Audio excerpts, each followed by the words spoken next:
Nadie en Europa apoya lo que usted acaba de hacer, señor Puigdemont. Nadie en Europa reconoce el 1 de octubre como ningún tipo de referéndum de independencia. Por tanto, todo el mundo ha visto que esto no iba de democracia, esto va de independencia.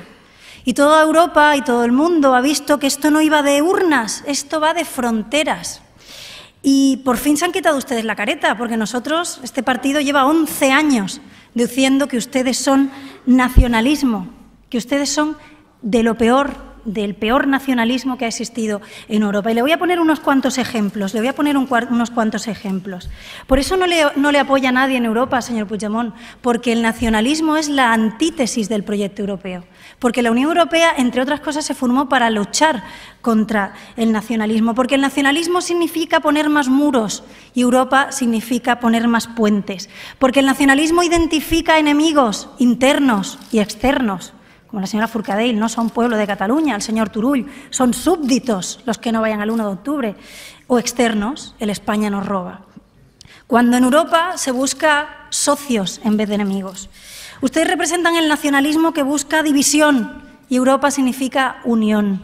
Ustedes representan el supremacismo cuando Europa significa igualdad. Ustedes representan la insolidaridad cuando Europa lo que representa es precisamente la solidaridad. Ustedes se basan en una identidad excluyente, cuando Europa se basa en derechos y libertades y en la ciudadanía. Y le voy a poner varios ejemplos.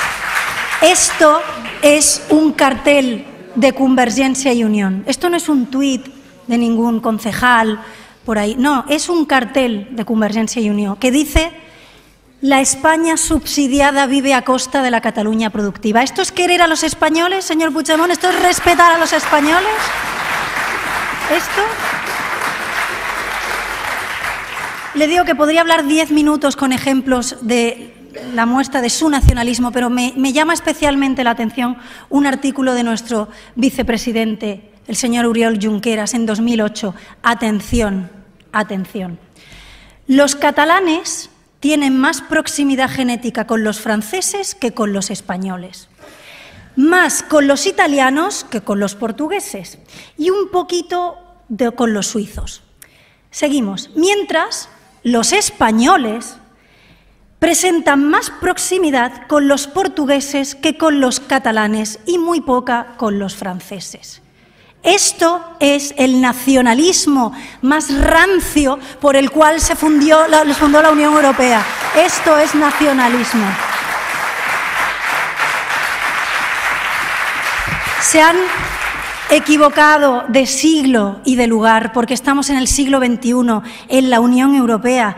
¿Y sabe lo que pasa? Que en el siglo XXI, en la Unión Europea, todos los líderes políticos saben que si dejan que ustedes hagan su juego, que si permitan que se rompa España, esto supone abrir la caja de Pandora de Europa. Esto supone, pues, abrir que todos los movimientos secesionistas, nacionalistas, antieuropeos puedan tener un aliciente a seguir con sus planes. Y ustedes quieran romper España. Es que ustedes han roto la convivencia en Cataluña, señor Puigdemont.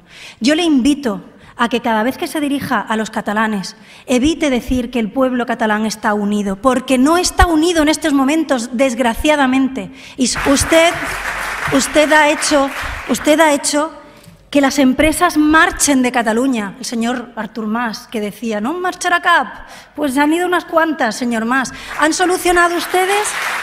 ¿Han solucionado los que...?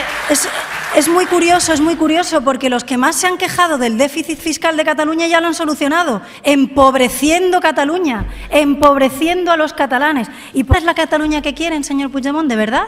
¿Una Cataluña en la que las empresas tengan que huir a otras zonas de España? ¿Una Cataluña en la que en los colegios se pregunten cuál es la profesión de los padres para increpar por las consecuencias del 1 de octubre? ¿Esa es la Cataluña que usted quiere? Yo no la quiero. Yo esa Cataluña no la quiero, señor Puigdemont. Yo creo que ustedes han conseguido una cosa, y es despertar a esa mayoría silenciada, porque no es una mayoría silenciosa. Usted tiene razón, señor Puigdemont. Es una mayoría silenciada por ustedes durante 30 años, por sus discursos, por sus medios de comunicación. Silenciada. Pero usted creo que se ha equivocado de estrategia, porque lo único que va a conseguir es despertar hacer que no vuelvan a callar esos millones de catalanes que suponemos una mayoría, porque ustedes nunca han tenido una mayoría para declarar la independencia.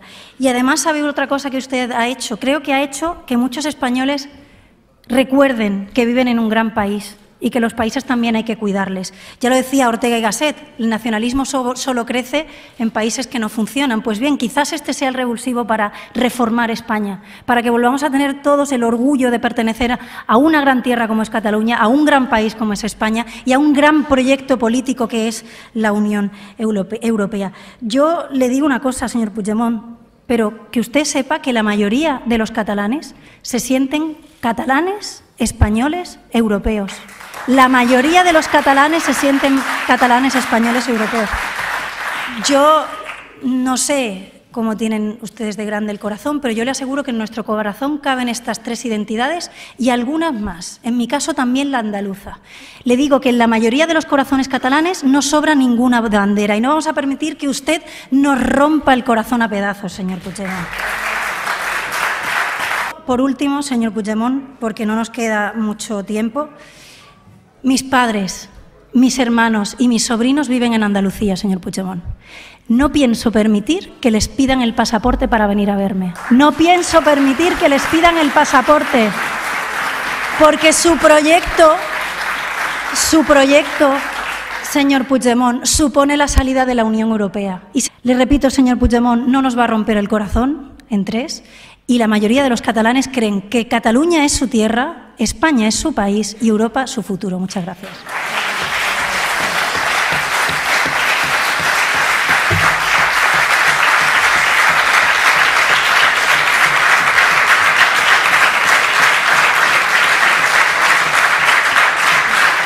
Gracias, señora Rinaldi.